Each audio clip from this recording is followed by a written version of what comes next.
down cutting again.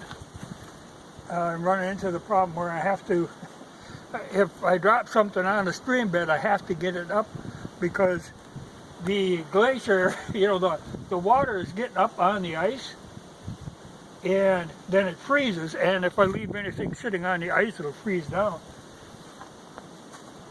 But I'm getting there. Making cocoa today. Oh, I got a big one here. This is off a tree I dropped from there.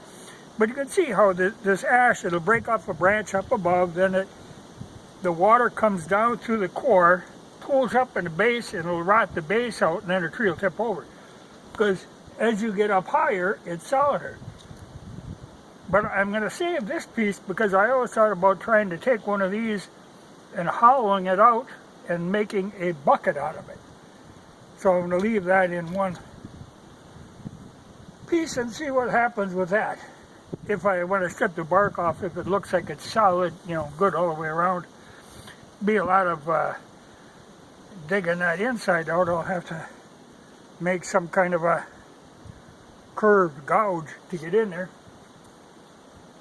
But I've always wanted to do that. I've used these kind of things before to make a sort of a feed bunk, with these hollow ones.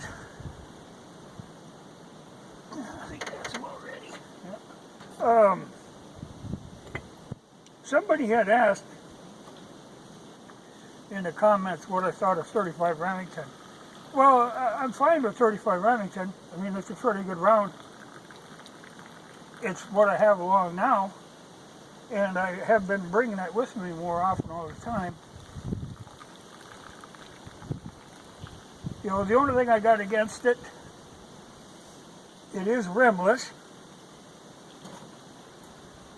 and it isn't a straight wall case, and that's always what I prefer.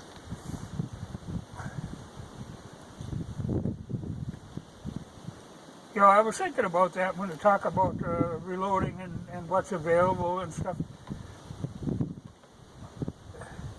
It always goes back to, what's the best all around, just for availability and functionality and flexibility.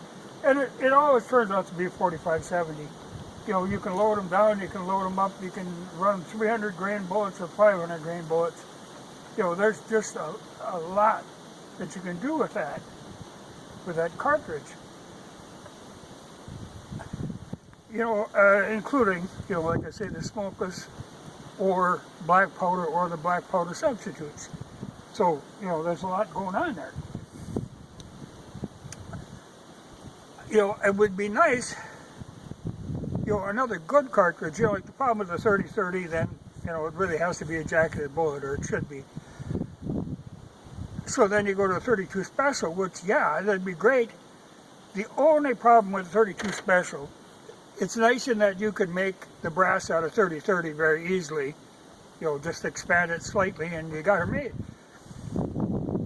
The only downside is, although it can use cast bullets or jacketed bullets, the molds for cast are a little rare, a little obscure. It's great if you got one. If you don't, you're in trouble. Jacketed bullets, you're limited to what you can get.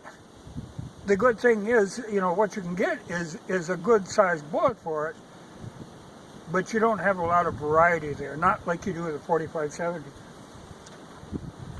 So, every time when I'm thinking what would be the ultimate gun or what's the most flexible gun, it always comes down to 45-70.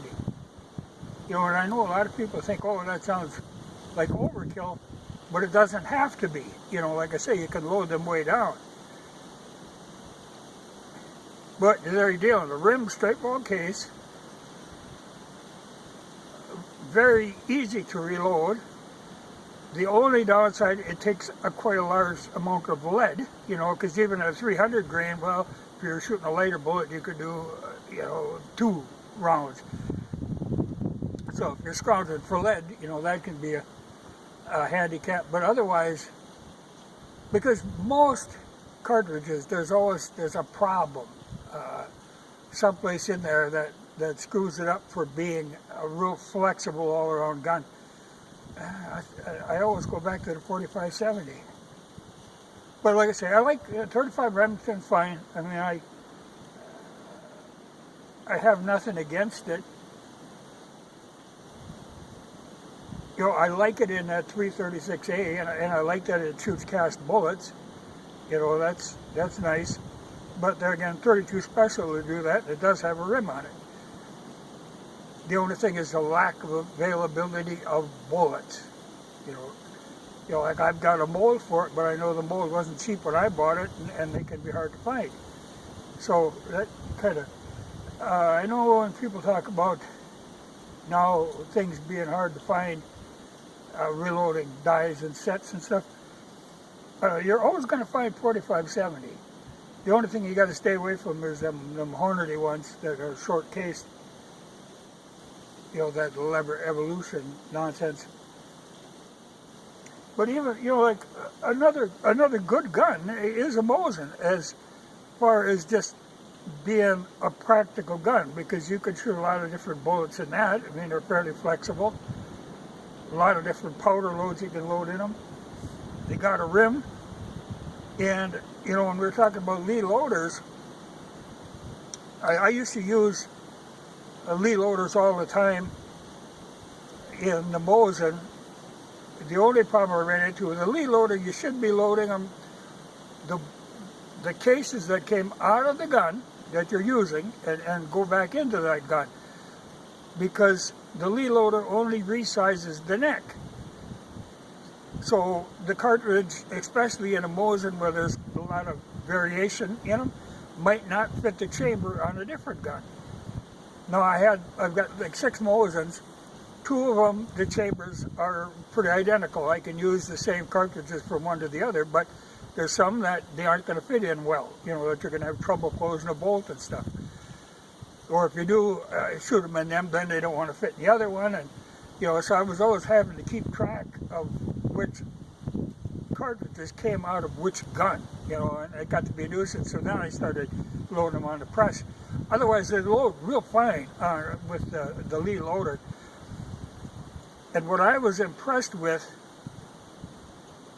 I still have a bunch of Lapua brass. Now, if you have good brass, that really lasts, especially in a Lee loader where you're using that chamber is a perfect fit for that cartridge. You know, you're just resizing that neck.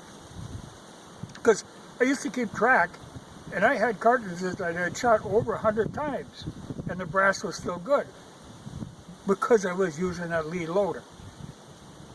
You know, and otherwise, if you're resizing the whole thing every time, you're really working that brass. I think, and somebody asked about cleaning brass.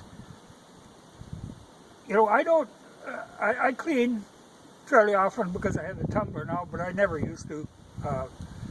But I always make a point of, like when I'm out target shooting, I don't eject them out onto the ground. There's no point in doing that. I mean, I always get comments where people see me when I'm ejecting, I catch it in my hand.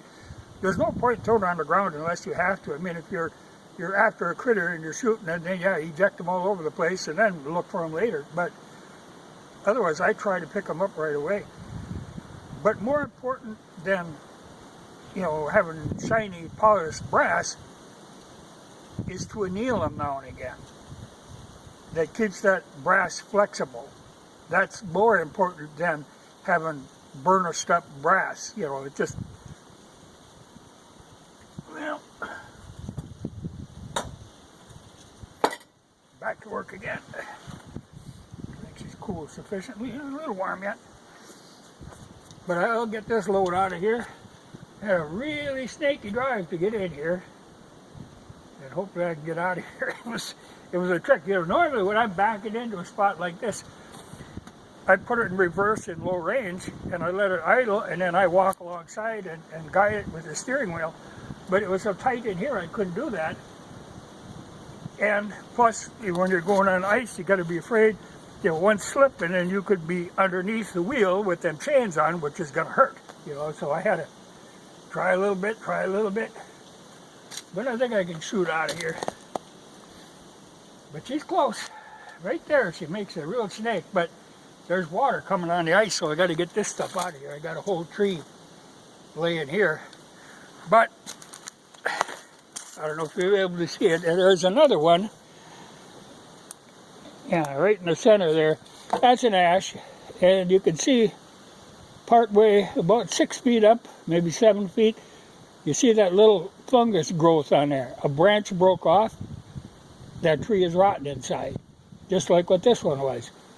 So that one's probably going to have to come down sometime too. But usually what happens when they get that and they start to die, they go to seed. You'll often find when you got one like that, all around it will be little trees coming up. So I'll let that one go a little longer. And I think I'll be able to, once I get this mess out of here, I can come in from that direction and go up my other hill.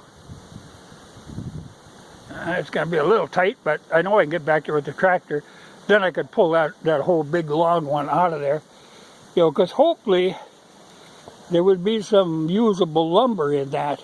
You know, anything above that fungus, from the fungus on down, I'm sure it's rotten. But then I'll have to look around and see if there's any oak I want to get out of here for building logs. But I think I'm all right here. I don't think there's anything has to come out of here. But firewood, like I say, now is the only time I can get in here to get it out. So all this ash will have to come out, and I can get most of this on this load. That's good, dead, dry wood. Burns great. I mean, it's been great those cold days. Now it's up.